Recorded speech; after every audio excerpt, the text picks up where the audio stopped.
Was a drone found on the White House lawn. There's no confirmation. Unmanned drone. You want to take it out for a spin? Are you crazy? This is my dad's drone. It's flooded our media. But what are they? What are drones? And what can they do?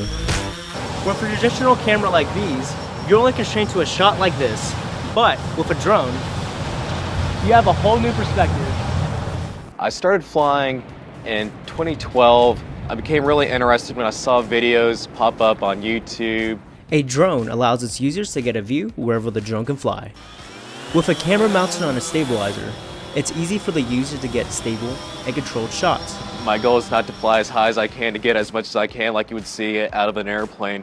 But for me, the goal is to keep the subject in the shot. If I do have a moving shot, make sure that shot is smooth and replicate what I would get from like a glide cam, but in a completely different space. It's not mounted to the ground, it's not mounted to a wire, but it's, from the air, and I have all this flexibility. Perfect.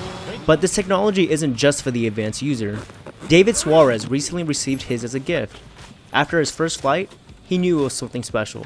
Actually, haven't heard about the drones at all until then. It just kind of showed up in a box at Christmas. Way easier than I thought to just take it somewhere and fly it, especially since it's so stable. I honestly don't imagine anyone I could hand it to and they would actually crash it. Then I took it for a spin.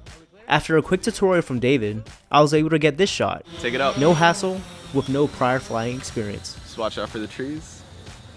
Just the flying is only the half of enjoying the drone. The seeing your photos at home and videos, that's when it gets like you actually start to feel what you did and like what you just created. You could take something that would seem kind of boring and make it look really cool when it's shot through the eyes of a drone.